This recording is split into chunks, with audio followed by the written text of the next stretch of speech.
All lights. Camera rolling. Action! Hindi pangalan ng kalye ang pinapalitan. Kaluluwa ng bayan natin ang pinapalitan.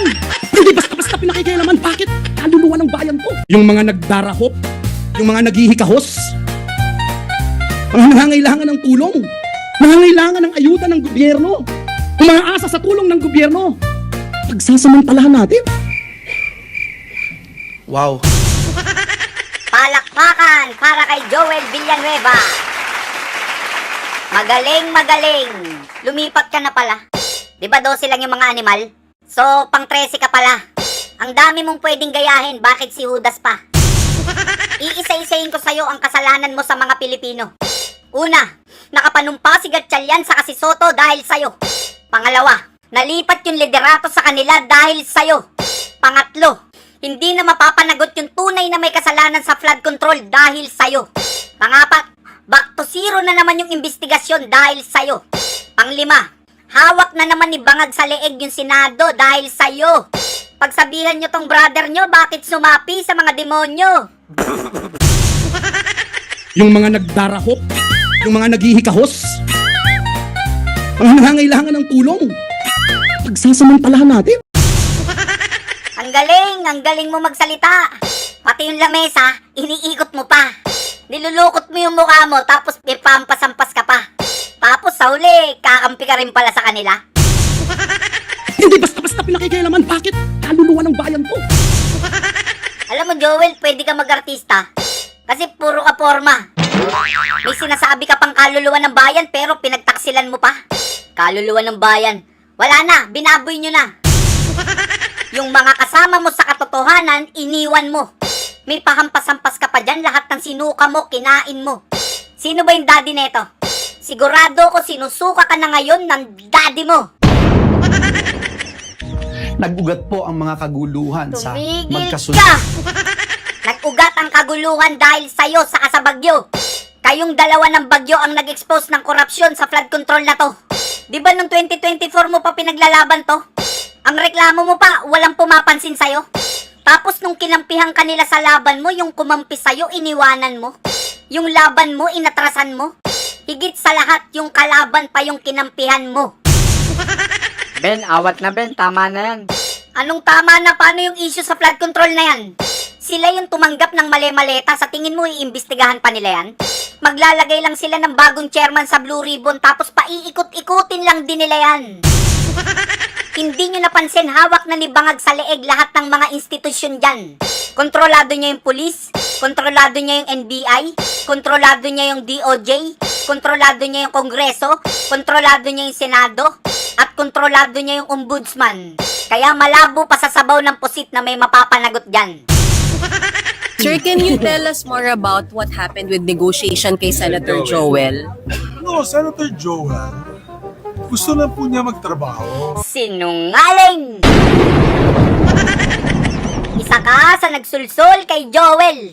Sinira mo yung political career ni Joel. Binaboy niyo yung buong pagkataon ni Joel. Nilason niyo yung isip niya, hindi na kayo naawa kay Joel. Choice mo yan. Kaya tanggapin mo kung anong magiging consequences niyan, Joel. Akala mo siguro safe ka na? Akala mo siguro ligtas ka na? Hoy Joel, wag ka muna magsaya. Pinatunayan mo lang sa taong bayan na guilty ka. Alam mo Joel, wala kang pinagkaiba kay Cheese Escudero.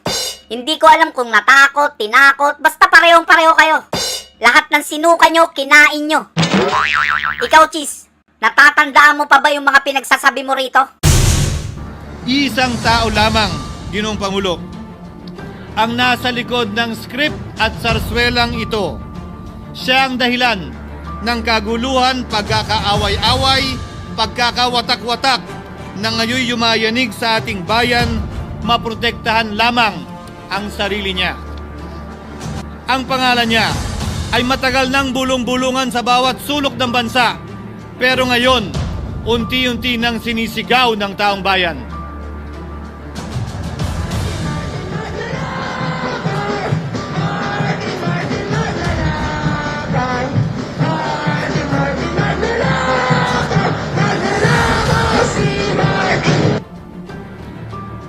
Ginoong Pangulo, minamahal kong kasamahan. Bakit tila sa Kamara, dito mismo sa Senado at sa ilang media ay hindi pa din nila kayang sambitin ang pangalan niya? Pues, sasabihin ko, Martin Romualdez. So ngayon, natatandaan mo pa ba yung mga pinagsasabi mo? Ang sabi mo, iisang tao lamang ang nasa likod ng script at sarswelang ito. At siya rin kamo ang dahilan ng kaguluhan at pagkakaaway-away at pagkakawatak-watak na tulad na nangyayari ngayon sa Senado. Tapos lilipat ka na naman uli sa kanila? Gets na namin, hindi nyo na kami maloloko. Kawawang mga Pilipino, pinapaikot-ikot nyo lang. Lalaban tapos atras. Lalaban ulit tapos atras na naman. Atras kung atras, lalaban kung lalaban. Natatakot kayo, kalaban nyo, adik naman. Kaya sa darating na eleksyon, tandaan nyo yung mga mukha na yan. Pag nakita nyong nangampanya sa lugar nyo, purutin nyo ng niper yung mga tagiliran yan. Wag na nating iboboto yung mga yan. Pagkakasyahin natin sa Inidoro yung 13 Judas na yan. Erwin Tulfo, Rafi Tulfo, Ping Lacson, Tito Soto, Bamakino, Chis Escudero, Risa Ontiveros, JB Ejercito, Joel Villanueva, Win Gatchalian, Miguel Subiri, Kiko Pangilinan.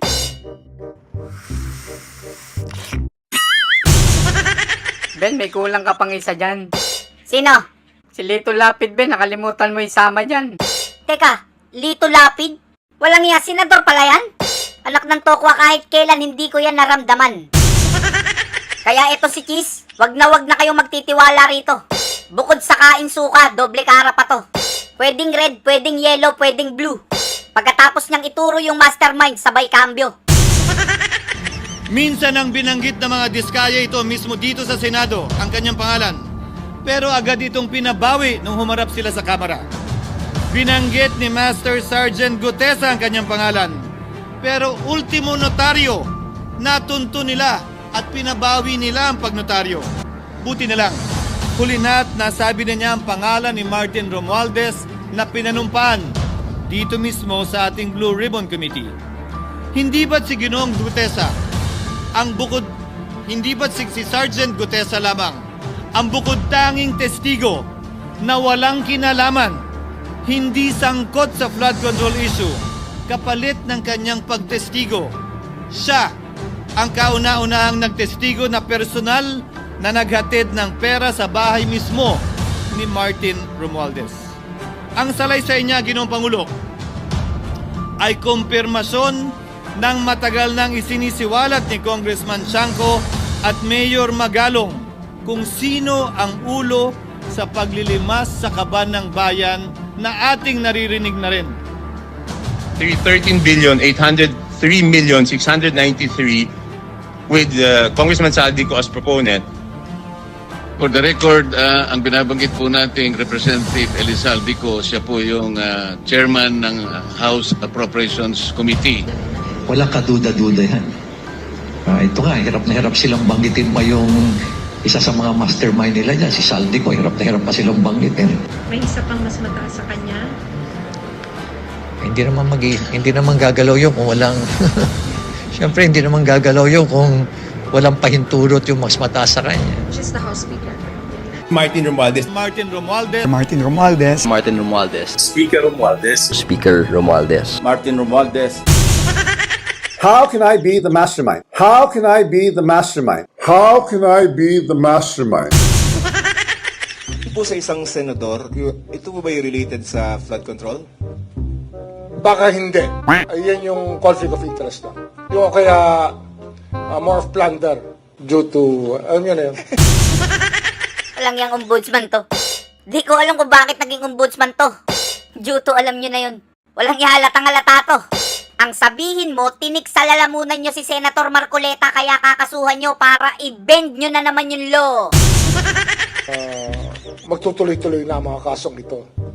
Kung baga, umirit na sa tag-init. Di ba sinabi ko sa inyo rin, umirit. At sa tag-init, at ngayon, uulan ang kaso. Uulan ang kaso. Ganon. So, ibig sabihin yung patience namin pinupuno mo. Kung sino pa yung lumalaban sa korupsyon, yun yung kakasuhan mo. Hoy, Boying, hindi mo kami masisindak sa paandar mo. Ano sabi mo? Uulan ng kaso? Pues, abangan mo sa EDSA, uulan ng tao. Biruin mo kung sino lumalaban sa korupsyon, ikukulong nila. Kakasuhan nila, iipitin nila. Gagawa ng kaso para mapatahimik nila. Ewan ko lang kung kaya mong patahimikin yung nasa EDSA. Di nyo napansin lahat ng kumakalaban sa flood control corruption, yun yung tinatarget nila? Gumawa sila ng ICI, may nangyari ba? Wala. Tapos sinabayan ng Blue Ribbon ni Lacson, may nangyari ba? Mas lalong wala. Tapos pinalitan ng Blue Ribbon ni Erwin, may nangyari ba? Putik, nagchismisan lang sila. Tanong, kung lahat ng lumalaban sa korupsyon, ikukulong nyo, sino na lang ang lalaban? Huwag nyong sabihing, eto, mastermind yan. Lolokohin pa tayo, may pa top 15 contractors pa, may nakulong na ba dyan? Kung meron man, isang diskaya lang. At kung totoo man yung mga palabas ni Bangag na yan, may update na ba kayo dyan sa mga sangkot? Di ba wala na? Kasi nga binaon na yan sa limot. Alam nyo kung ano pa yung nakakatakot? Yung parating na 2027 ang nakakakilabot.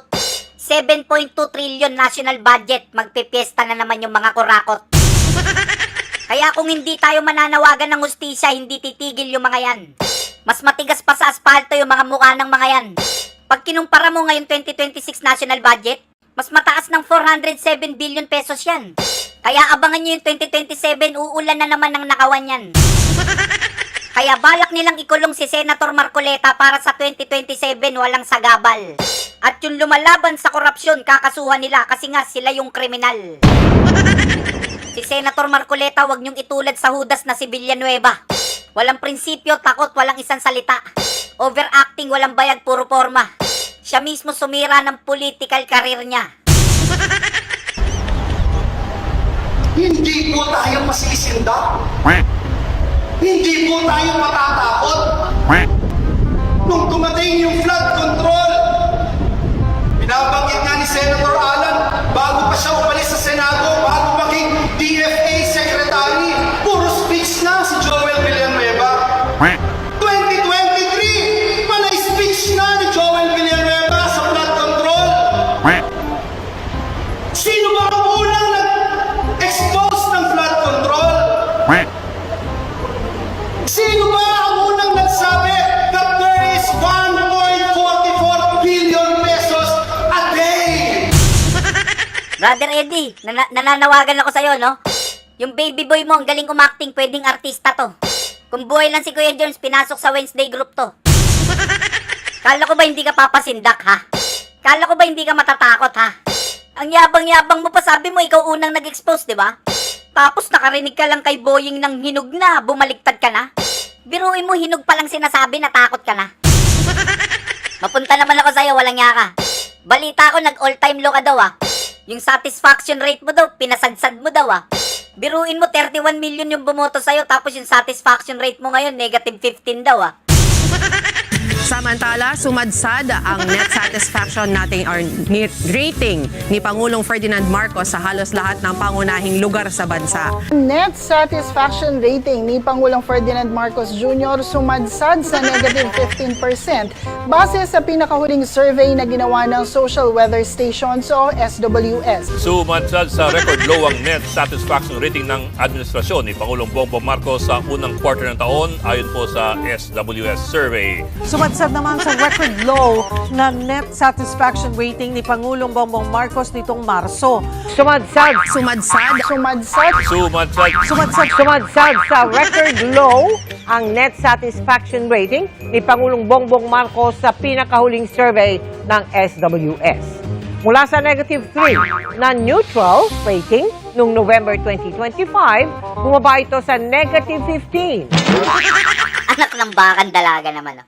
Tumataginting na negative 15 ang kapal ng mukha, nakuha pang pumorma ng ganyan, oh. Kung iba-iba lang yan, di nalalabas ng bahay naman, oh. Pero siya, tinan mo, negative 15, wapakils, nakahalukip-kip pa, tingnan mo. May pasabi-sabi pa siya, mahiya naman kayo. Bakit ikaw, nahiya ka ba? Biruin nyo record low. Alam nyo ba ibig sabihin ng record low, ha? Mababa pa sa pinakamababa. Alam nyo yung pinakamababa, ha? Binrake niya pa. Kung pangulo ng ibang bansa yan, putek, nagpakamatay na. Sa iya. Biruin mo, 31 million yung bumoto sa'yo. Lahat sila nadismaya. 31 million yung nadismaya tapos nag-negative pa. Paano nangyari yun? Antindi mo na nun, di ba? Sa ratings, negative ka, tapos sa drug test, positive ka.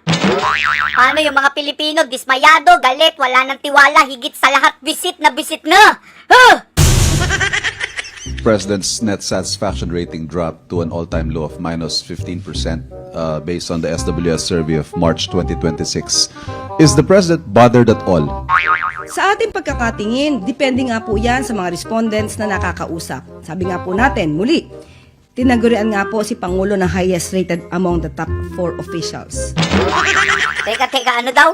Tinagurian nga po si Pangulo na highest rated among the top 4 officials in the nationwide.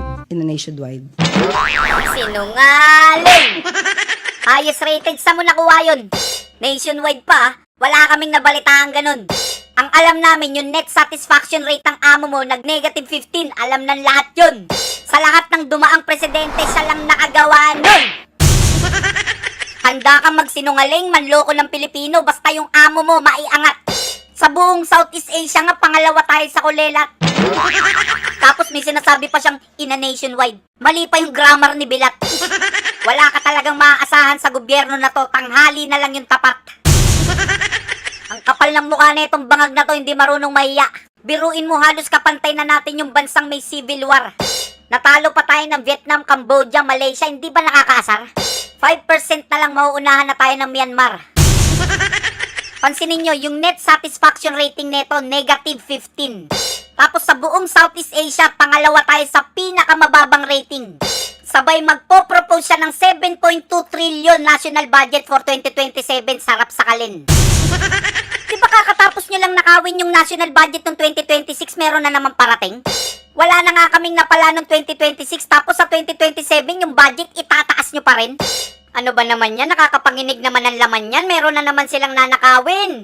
Alam nyo, sa sobrang kademonyuhan nyo, papalakpak miski si Taning. Kasi biruin mo, miski pare, sangkot sa anomaly. Kahit tanong mo pa kay Father Flavi. Sa sobrang laki ng budget ni Bangag, naging aso niya si Erwin sa si Rafi. Kaya lahat ng demonyo sa impyerno ang tawag kay Bongbong Lodi. Biruin mo, gustong ikulong yung nasa tama. Yung may kasalanan, pinapalaya. Tapos yung mga tunay na magnanakaw, pagala-gala. Si Senator Marcoleta walang kasalanan, gustong ikulong, tapos si Manuel Bonoan gagawing state witness, nasa laya. Kasi malaking tinik sa lalamunan nila si Senator Marcoleta sa 7.2 trillion na nanakawin na naman nila. Sa tingin nyo, papayag kaming hulihin nyo yan? Nakasama naming maghanap ng hustisya tapos walang kasalanan? Baka nakakalimutan nyo, we are one, buong mundo yan. Eh kung mag-uwian lahat yan, lindol, bagyo, pandemic, hindi nga umubra, ikaw pa kayang tao lang. Eh paano yung may hard evidence? May picture, may video, may witness. Hindi mo kayang hainan ng warrant of arrest. Kasi ang totoo, nilagay ka dyan bilang ombudsman para protektahan si Romualdez. Martin Romualdez. House Speaker Martin Romualdez. Sa panahon ni President Bongbong Marcos, sa panahon ni Speaker Martin Romualdez, correct me if I'm wrong, bumaha at bumagyo ng biyaya dito sa ikalawang distrito ng ating lalawigan. Kaya may AX dahil ni Speaker. Kaya may akap dahil ni Speaker. Kaya may tupad dahil ni Speaker. Kaya may mga barangay road dahil ni Speaker. Kaya may patubig dahil ni Speaker. At kaya may groundbreaking ngayon dahil ni Speaker. Anak ng bakang dalaga talaga. Nagmukha kang bayarang tagahimod dahil ni Speaker.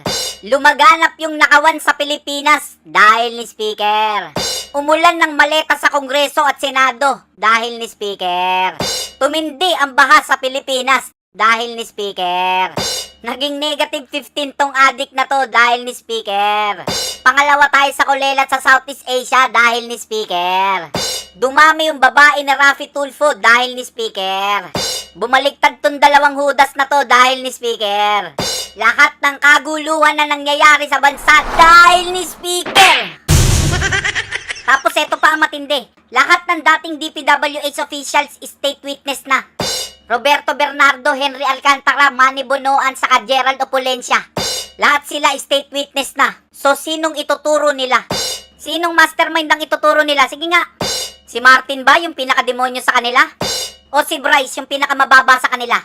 Putik, saan ka nakakita ng mastermind mas mababa yung posisyon sa kanila? Kaya pala iwas na iwas kayo sa 18 marino. Kasi natatakot kayo na ilantad nila yung mga baho nyo. Kaya pala pilit hinaharang yung 18 Marines ng kapatid mo.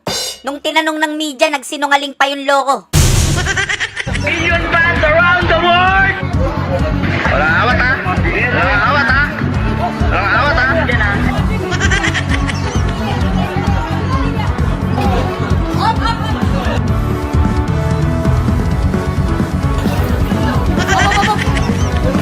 Oh my God!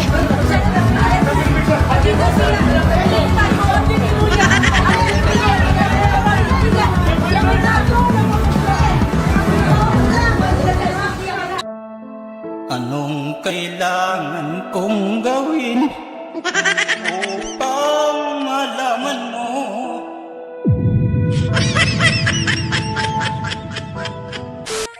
Makita nyo naman, wala akong kasama. Tignan nyo lahat ng video, ako lang mag-isa. Lalabas na talaga ako. Yung nakaparada kotse ko, yung kinabas eh.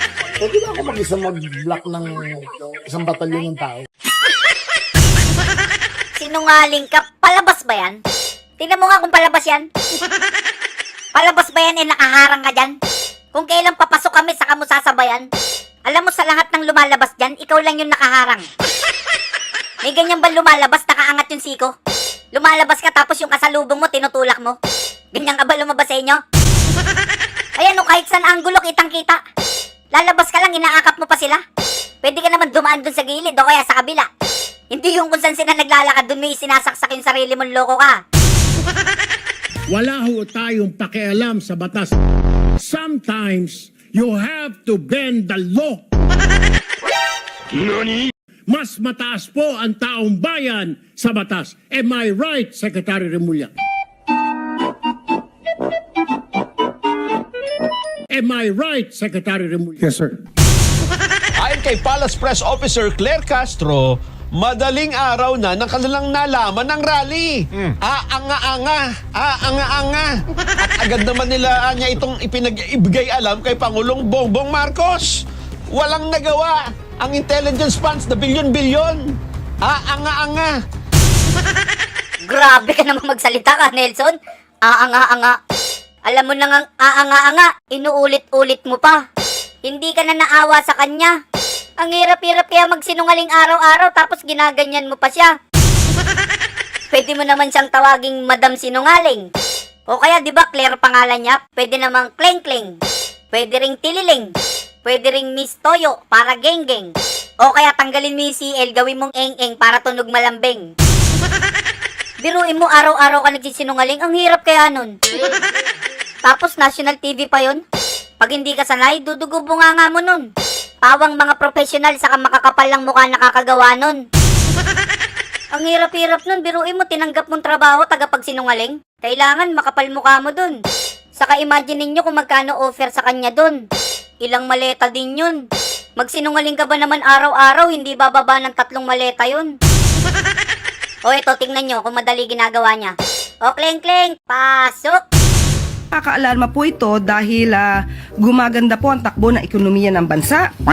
Taliwas po ito sa sinabi ng Vice Presidente na bagsak ang ekonomiya. Tandaan, liar! Bagsak ang ekonomiya ng Pilipinas ngayong taon ayon sa pinakabagong ulat ng World Bank. Ito'y panawagan nito sa gobyerno bilisan na ang reforma at ayusin ang mga sistema para makabangon agad ang bansa sa epekto ng flood control scandal. makakaasa po ang taong bayan na sa ilalim ng liderato ni Pangulong Marcos Jr., ang pondo ng bayan ay para sa bayan. Magagamit ito ng tama at mailalaan para sa kapakanan ng bawat Pilipino. Liar! Sa gitna ng mga isyu ng korupsyon at manumalyang flood control projects, marami ng investor ang nagdesisyong umatras sa Pilipinas. Ayon kay Cora Guidote, dating head ng Investors Relation Office ng Bangko Sentral ng Pilipinas, patuloy na lumiliit ang tiwala ng mga negosyante dahil sa laganap na korupsyon sa pamahalaan. Sabi nga natin, 3 months pa lang, marami na nagawa ang Pangulo at ang gobyerno ito. Na hindi nagawa ng mga nakaraang administrasyon. Wala ngang pag-iimbis noon. Sinungaling, liar. President's net satisfaction rating dropped to an all-time low of minus 15% based on the SWS survey of March 2026. Is the President bothered at all? Sa ating pagkakatingin, depende nga po yan sa mga respondents na nakakausap. Sabi nga po natin, muli, tinagurian nga po si Pangulo na highest rated among the top 4 officials in the nationwide. Sinungaling! Siguro mas maganda po talaga makita nila yung mga updates. Kung ano ang nakikitang pagpapaimbestiga ng administrasyon. Hindi naman din po nagpapahinga ang Ombudsman, ang DOJ, pati ang DPWH para mapanagot ang lahat ng dapat na managot. Pero sana makita nila lahat ang naging accomplishments kahit wala pang 1 year. Kahit wala pang 1 year, marami na pong nagawa. Maraming nagawa? Alam mo, Kleng-Kleng, you're so much sinungaling talaga. Paanong maraming nagawa? Eh sabi nga ni Erwin Tulfo, mag-move on na. Kaya nga yung Blue Ribbon, tinigil na. Walang Joe talaga, wala pa nga nahuhuling malaking isda, mag-move on na. Alam nyo ba kung bakit gusto nito mag-move on? Kasi yung ACT-CIS niya nakatanggap ng 7.03 billion.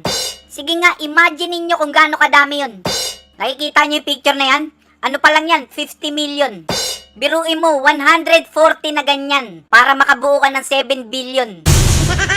So ngayon, alam nyo na kung bakit gustong mag-move on ng Boy Maleta na yan. Take note, 7.03 billion sa party list niya pa lang yan. O ito, tatawagan natin si Erwin. Tatanong natin sa kanya kung bukod pa yung 8 maleta dyan.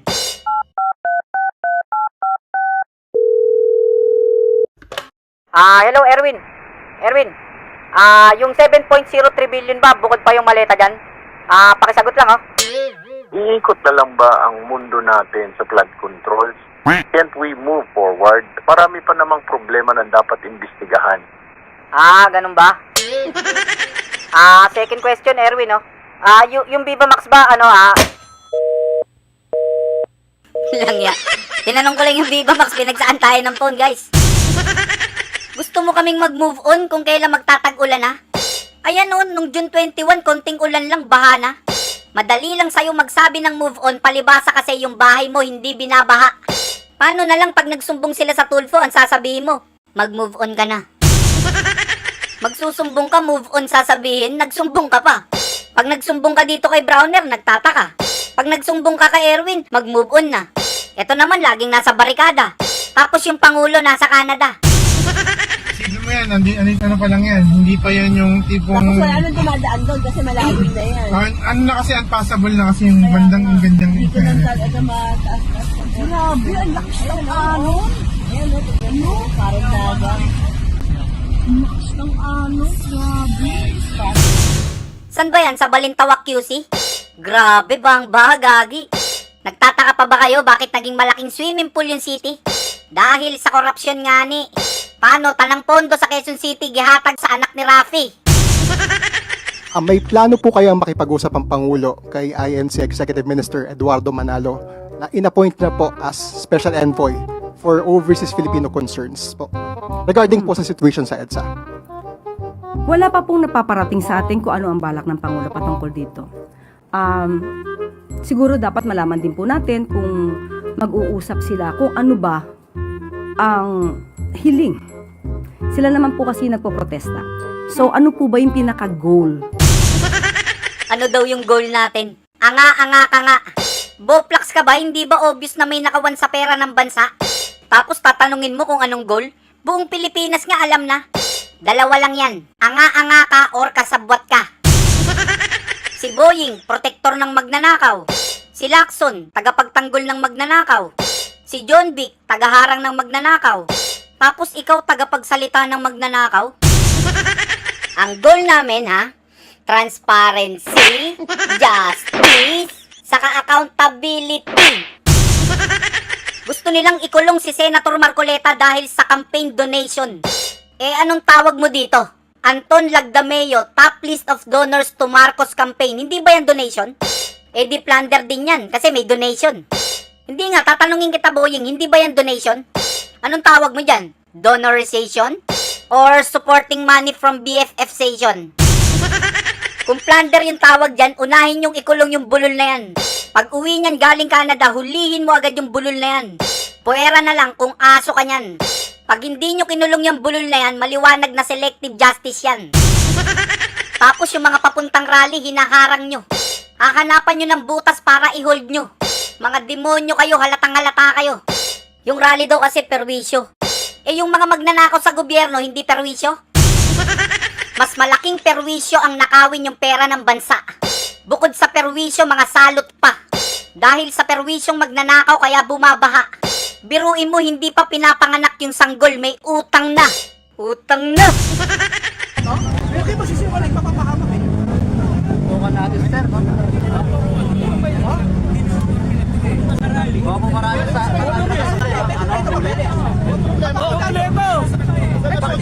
walang prangkisa dito ba? Wala po. Yung papel na lang sir. Kasi bakit walang prangkisa? Sige na, para safe. Papel na lang po, papitan niya na lang. O dito po, sabi po, inaarang daw po dito yung mga iglesia ni Cristo. Inarang. Abuyaw. Distrito ng Laguna. Laguna. Inaarang mga iglesia, no? Inaarang dadalo ng rally. Inaarang ito, itniyo. Inaarang, kawawa naman, oh. Ayun, oh. May balita daw po, may balita na sinabi to sa rally na meron daw tinitignan. Hinaharang daw, yung wala makita, sabi, mahirap to i-hold. Yes. Gawin ang pagkakasabi to sa taas, sa rally. Tanong ko lang, bakit may harang ako na to? Oo nga. Harang to?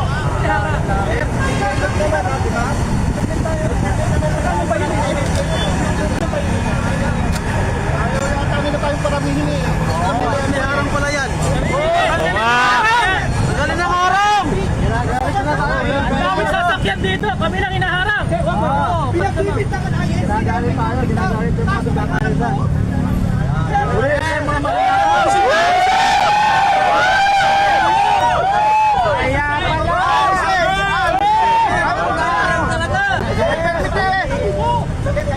may traffic na! May harang!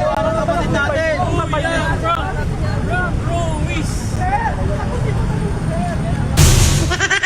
O Luis Trong Laway, pasok!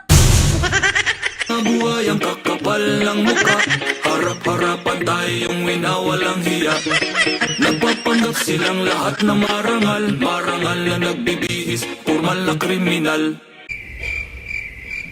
Wow! O bago natin umpisan, crowd control muna. Yan, diyan kayo magaling sa crowd control, mga walang ya. Buti pa yung crowd na kokontrol nyo pero hindi nyo makontrol-control yung baha. Biruin mo yung flood control, hindi makita. Pero yung crowd control, malayo palang kitang-kita na. Basta talaga magnanakaw, protektado nila. Sigurado ko, pakanana naman yan ni Remulla. Kapatid ni Boying alias Boy Barricada. Yan yung crowd control, walang budget pero may nagawa. Yung flood control, trillion yung budget pero walang makita. O, mapunta na tayo dito kay Laway. May rabies pa yata to, dapat to kinukulong sa bahay. Kala mo asong ulul sa sobrang sinungaling naglalaway. Nilampaso ni Atty. Sheila, nilamon ng buhay. Eto sana unang tamaan pagpasok ng bagyong Inday. Sa atin pong mga kagalang-galang na Senator Judges, mga minamahal na kababayan. Kita mo? Intro mo palang high blood din na sa'yo mga tao. Anong minamahal pinagsasabi mo? Hoy, pwede ba wag mo kaming tawaging minamahal? Kinikilabutan kami sa'yo. Wala kang ibang minahal kundi yung speaker mo. Hindi kami nagmamahal ng magnanakaw, saka nakakadiri yung laway mo. Tingnan mo yung laway mo, nakakadiri, grabe. Ang tanda-tanda mo na may gatas ka pa sa labi. Sa lahat ng gatas, yan yung marumi. Sa loob ng bulwagan, wow, o sa labas man. Ang bait ni Laway ah. Mga nakatutok sa telebisyon. Ganda ng script ah. Sa cellphone o sa radyo. Nice. Saang sulok man ng mundo, kayo naroroon. Galing magsalita, kala mo di magnanakaw ah. Maraming Pilipino ang nagtatanong ngayon. Talagang maraming Pilipino ang nagtatanong ngayon. Yung karumal-dumal na nakawan sa flood control, nasa na ngayon? Mga kampon kayo ng demonyo, hindi ko makita yung logic doon. Isinangtabi nyo yung blue ribbon na trilyon ng nakawan, tapos pinalitan nyo ng impeachment na 125 million. Ikinulong nyo si Senator Marcoleta para maipasok nyo yung impeachment ni VP. Hininto nyo yung blue ribbon para matakpan yung flood control anomaly. Hindi ba obvious na iniisa-isa nila yung minority? Kasi lahat ng majority member ng BBM robbery. Tapos yung utang ng Pilipinas, pinapalo nyo ng 18.5 trillion, tapos walang project. Kung walang project, saan nyo dinala yung budget? Tapos sa 2027, may bago na naman silang target. Yung pangungutang sa ibang bansa, ginawa na nilang racket. Sa panahon ni President Bongbong Marcos, sa panahon ni Speaker Martin Romualdez, correct me if I'm wrong, bumaha at bumagyo ng biyaya dito sa ikalawang distrito ng ating lalawigan. Sa panahon ng bangag na si Bongbong Marcos, sa panahon ng demonyong si Martin Romualdez, correct me if I'm wrong, but I'm sure I'm right, bumaha at bumagyo ng biyaya sa bahay mo. Walang yakang laway ka, idadamay mo pa yung distrito mo sa kalokohan. Sinungaling ka talaga, yung distrito mo, kinikengkoy mo na naman. Bumaha sa kabumagyo ng biyaya. Tinanong ko yung distrito mo, wala daw ganyan. Kung bumaha man at bumagyo ng biyaya, sa bahay mo lang. Bakit mahalaga ang paglilitis na ito? Bakit? Ano ang kaugnayan nito sa buhay ng ordinaryong Pilipino? Ano? Lubos po naming nauunawaan ang mga tanong na yan. Sa katunayan, may isang driver na nagtatanong, paano sasapat ang kita sa pasada upang mapakain niya ang kanyang pamilya? LOL! Sinungaling ka, Luistro. Yung driver na sinasabi mo in-interview sa teleradyo, ang nirereklamo niya yung bangag na amo mo tapos ipapasa mo. Galit na galit sa inyo, halos isumpa kayo. Dismayado ang ilang jeepney driver sa pagsuspindi ni Pangulong Marcos Jr. sa dagdag pasahe sa mga pampublikong sasakyan na sisimulan sanang ipatupad bukas. Tingnan mo, opening statement mo palang niloloko mo na yung mga tao. Nagtatanong yung driver, hindi lang nagtatanong, galit na galit sa inyo. Kung may nagpapahirap sa mga Pilipino, kayo yun ang amo mo sa kayong pinakamamahal na speaker mo. Speaker of the people, the best Speaker of the Philippine Congress, pinakamalakas na palakpakan sigawan, Speaker Martin Romualdez! Grabe naman talaga sumipsip to. Hoy, kakasigaw mo ng best, halos mapatid na yung litid mo. Tingnan mo yung speaker mo, kilig na kilig, kakahimod mo. Ang galing mo daw humimod, sigurado ako hindi bababa ng 5 maleta to. O, tuloy na natin. Luistrong laway, pasok. May isang OFW na nagtatanong, ano daw? hanggang kailan kailangan lumayo upang mapaaral niya ang kanyang mga anak? Sinungaling ka talagang laway ka. Sinungaling ka na, nakakadiri ka pa. Bukod sa nakakadiri, nakakagigil ka pa. Sa sobrang sinungaling mo, yung bunganga mo, first day trial palang bumubula na. Kanina driver yung nagtanong, ngayon OFW na. Ang sabihin mo, ang tinatanong nila, yung maleta, saan mo dinala? Hindi mo lang nagets yung tinatanong nila, baka tinatanong nila kung nakailang maleta ka. Buti nga tinanong ka lang, kung iba-iba yan, sinakal ka pa. Uutuin mo pa kami, anong tingin mo sa amin, bata? Miski nga bata, alam na niloloko mo siya. Tapos sasabihin mo, tinanong ka ng OFW, hindi kami naniniwala. Malamang lahat ng OFW, hinahunting ka na. Biruin mo mga OFW na lang bumubuhay sa bansa. Tapos niloloko mo pa. Kung hindi dahil sa mga OFW, wala na, finish na. Pati mga OFW, gagamitin mo pa sa script mong laway ka. Dapat sumama ka kay Claire Castro para maranasan mo kung paano paulanan ng mura sa Canada.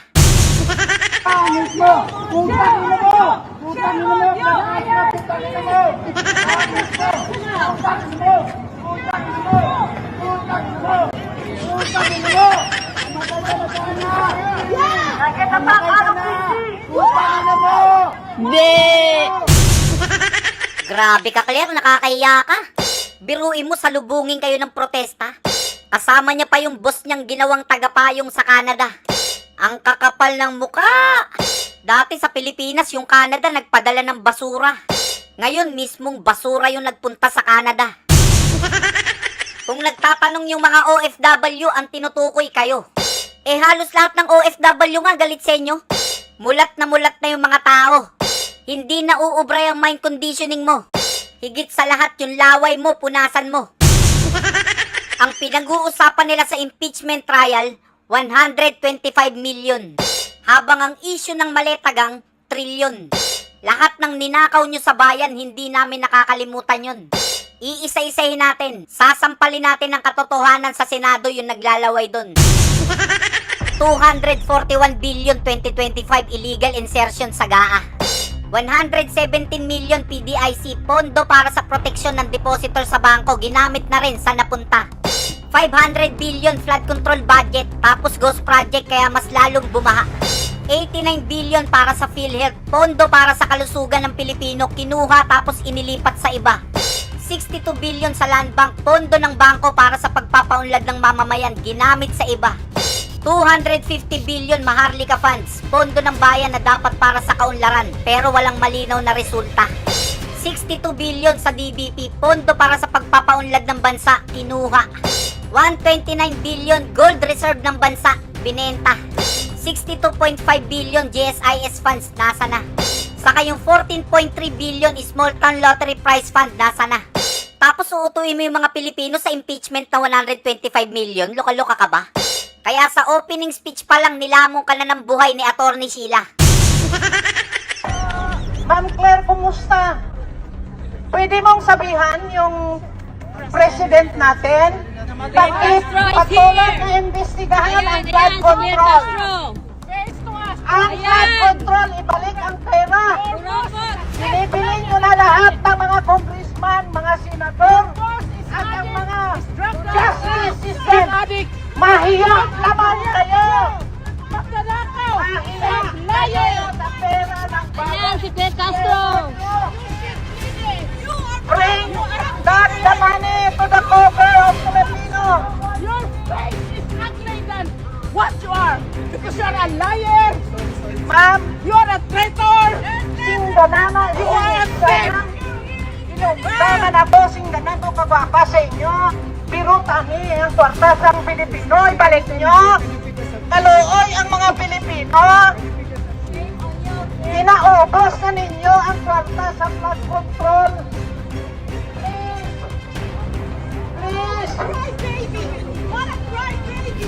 Please bring the money to the Filipino people. We have a big Nagpatulong ng pulis si control Castro. projects. Nagpatulong ng ano. Nagpatulong. Taluoy ang mga Pilipino. Shame on you, Claire Anti-Claire. Ninyo ang kwarta sa flood control. Shame on you, Anti-Claire, Anti-Claire. Please. What a cry, baby. Please bring the money to the Filipino people. We have a big flood control projects come right now.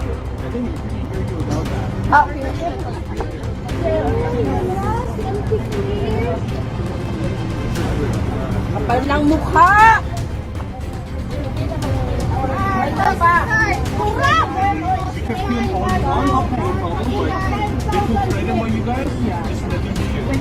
can film them all you want, no problem. Feel free to say what you want. She lies! No, we're not harassing! She lies! We're not harassing! Oh, come on. Harassing? Look what you did in the Philippines.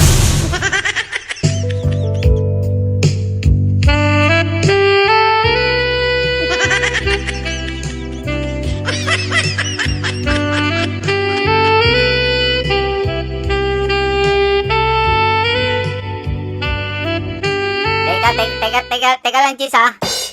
May istorbo ko lang yung subuan nyo, ha? Pwede bang mag-request? Careless Whisper?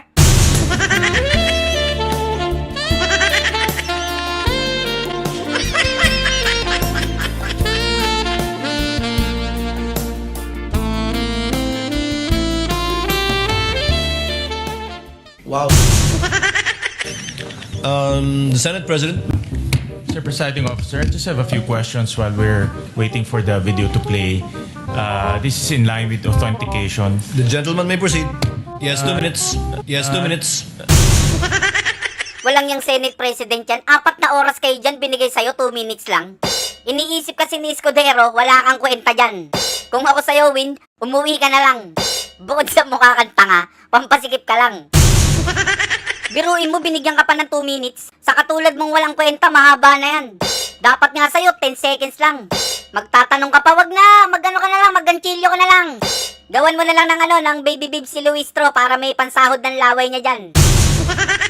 Magtatanong ka pa, sasayangin mo lang oras namin. Buti nga, kinakagat pa namin yung impeachment yung Sarsuela. Kinagat ng vlogger, kinagat ng media. Para yung flood control issue, mabaliwala. Sige, pagbigyan natin sila, kagatin natin yung laro nila. O sige na, mag-ready-ready ka na dyan. Isang tanong lang ha, wag mo na dagdagan. Pagkatapos mo magtanong, umalis ka na dyan. At sa ating ginong testigo, narinig ko kanina ilang beses yung open source investigation. Anong ibig sabihin ng open source investigation? And yung iba-ibang information na yun, how do you prove whether Putagis na tanong yan. Ilang oras ka nakaupo dyan? Open source investigation lang itatanong mo? Ano ba naman yan, Win? 3 days na kayo dyan, yun lang itatanong mo? Kung hindi mo alam yon, damputin mo yung cellphone mo, i-google mo. Walang yung tanong yan. Napapaubo tuloy si Cheese sa'yo. how do you Hindi ka nahiya dyan, Win. Wala kang ginagawa, ang kapal ng mukha mo. Naturingang Senate President ka, sayang lang yung pinapasahod sa'yo. Gusto mong may gawin, ha? Lagyan mo ng kilay yung katabi mo. O kaya bumaba ka dyan, punasan mo yung laway ni Luistro. Para naman sa ganun, magkasilbi ka. Nakatatlong ayos ka na ng laptop mo, OJT ka ba? Ang lakas ng loob mong palitan si Cayetano, wala ka palang kwenta. Gusto mo magkasilbi? Mag-sign language interpreter ka. O kaya linisan mo ng kuko si Cheese, lagyan mo ng cutics para bongga. Kasi tingnan mo, 2 senador sa harapan. Putik, ngayon lang nangyari yan. Pinapasahod ka bilang Senate President, wala ka palang kwenta dyan. Pag hindi presidente yung ini-impeach, dapat ikaw din yung presiding officer dyan. Tanggap ka ng posisyon, hindi mo pala kayang gampanan. Sasabihin pa ng iba, yung presiding officer kailangan abogado. Yun naman pala bakit naglagay kayo ng Senate President na hindi abogado? Wala naman palang alam tapos nagmamadali pang palitan si Cayetano. Abogado kailangan, ang nilagay, Go, go, go! Naturingang Senate President ka, hindi ka nahihiya, wala kang ginagawa dyan. Ang gawin mo, mag-inat ka tapos magbalot ka ng suman. Kasi nakakahiya naman sa'yo para makatipid-tipid tayo sa mga kakainin nyo dyan. Kasi biruin mo, 25 million ang ginagastos namin kada hearing nyo tapos mangangalumbaba ka lang dyan. Imagine 92 days kang ganyan. Ang impeachment ni VP Sara, ang nagagastos nila, 25 million per day. 92 days yun. So meaning 2.3 billion in 92 days. Tapos hearing para saan? Para sa confidential funds na 125 million. Magkano nasayang? 2.3 billion. Biruin mo, magsasayang sila ng 2.3 billion. Para lang ano? Para lang ilihis ang flood control issue. Bobo na lang hindi makakagets nun. Biruin nyo, kaya nyong mag-aksaya ng 25 million a day for a 125 million na sinasabi nyong nilustay niya. So 3 days na yung trial, 25 million times 3, edi 75 million na inaaksaya nyo sa pera ng bansa. Edi sa Monday, day 4, 100 million na. Tapos hearing sa 125 million, kung iisipin mo, abono pa. Yung 125 million, i-times 18 mo pa. Masisira talaga ulo mo dito sa panel ng majority. Kaya nilang gumastos ng malaki, matakpan lang ang flood control anomaly. Itinigil ang Blue Ribbon tapos pinalitan nila ng impeachment trial na comedy. Tapos yung Senate President mukhang tanga, walang ginagawa, tagalista ng noisy. Tapos si Tito Soto nasa hearing habang nagbabrowse sa FB. Eskwela ko, dito yung joyable. Konting harangan at konting bulakbol. At dito lang lahat matagalan mo, lol. Ito na lang. Iskol mo ko! Baboy na talaga yung Senate, grabe. Sa lahat ng admin, ito na yata yung pinakamatindi. Yung pwede nyo lang utuin yung mga loyalistang kamote. Biruin mo, 25 million ang ginagastos namin kada hearing nyo tapos wala kang ginagawa dyan sa tabi. Ang gawin mo, paypayan mo si cheese tapos pagtimpla mo ng kape. O kaya pag ihaw mo ng barbecue, landiin mo habang kinakantahan mo ng biyahe. Di ko alam hanggang kailan tayo. Di ko mabago ang ikot ng mundo. Pero sama ka sa aking biyahe. Atin lamang ang araw na ito. Ang buhay ay sinasakyan lang ito. Alam niyo yung Senado? Baboy na talaga. Kinulong si Senator Marcoleta tapos si Escudero absuelto na. Paano nangyari yun? Bumaliktad lang, absuelto na. Ano yun? If you can't beat them, join them. So safe ka na. Yung sa isang Judas kaya, kala ko ba hinog na? Tanong natin si Boying. Boying! Kala ko ba yung kay Joel Judas hinog na? Talaga madaling panahon, mapafile na rin namin yung kay Senator Joel Villanueva. Yan, isang hilog na rin. Ngunit kinakailangan kasi puliduhin ang gusto yung pagkakalahat ng impormasyon at ang ebidensya na kasama. Meanwhile,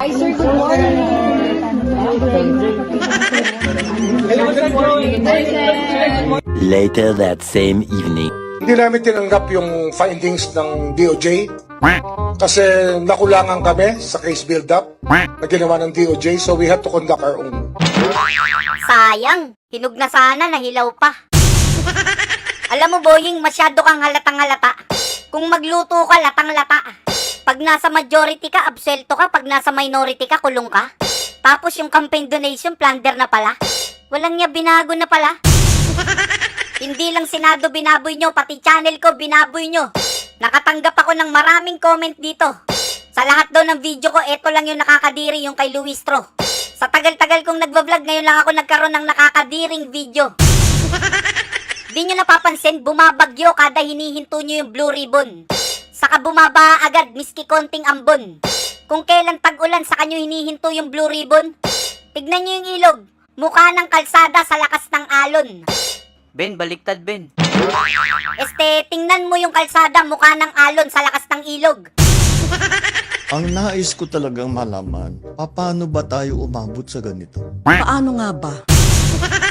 Ikaw ang presidente, hindi mo alam kung bakit tayo nagkaganito? Di ba ikaw pumirma ng GAA? Sabi mo may 5,500 flood control na natapos. Yung pala wala. Tapos sa top 15 contractors mo, ang nakulong lang isang diskaya. Iisa na nga lang yung nakulong nakapagpiyansa pa. Tapos magtatanong ka kung bakit tayo umabot sa ganito? Teka, tatanong natin kay Tatay Digong bakit umabot tayo sa ganito. Makinig ka para malaman mo.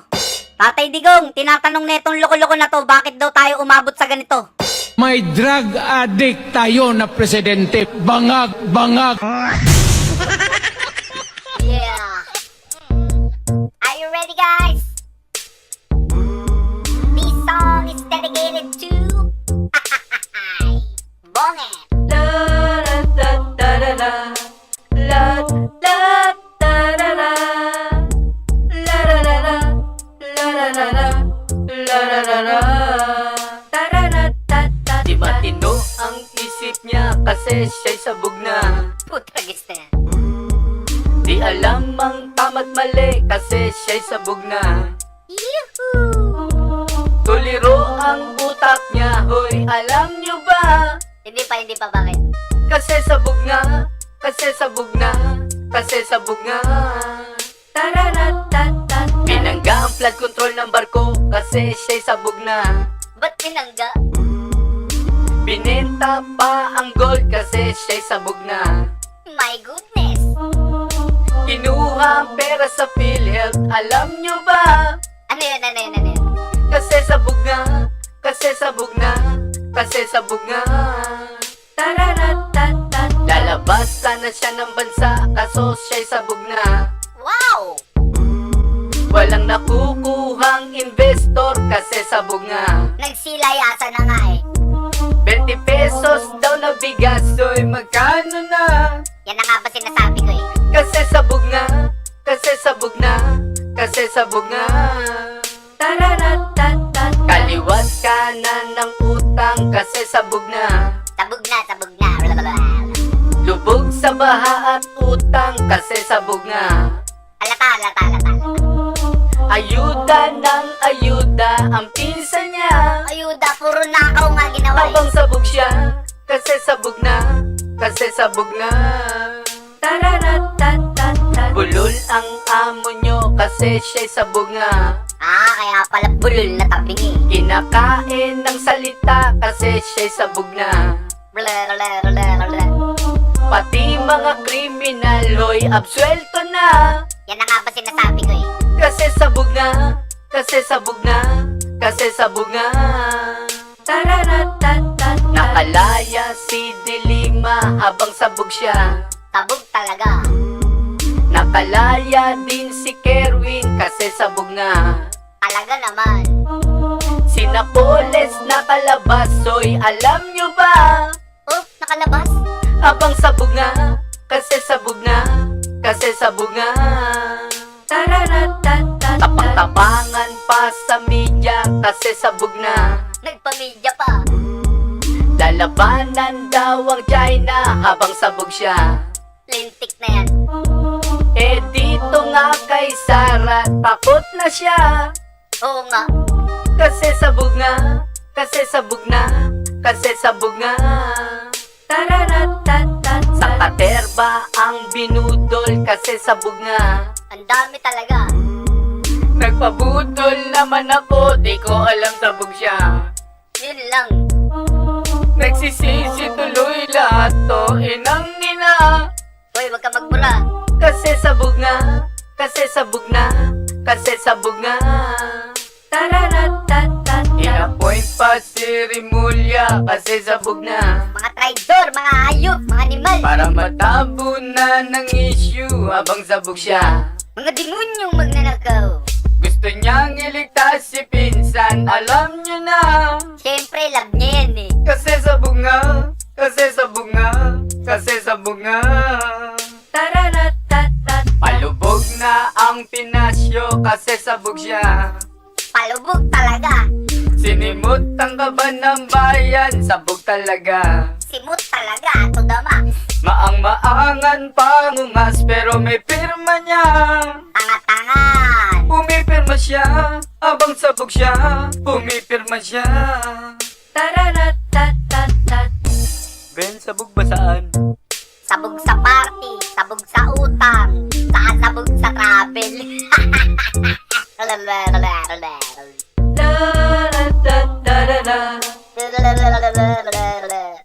Papabu dati dito, bababangit. Bling blong.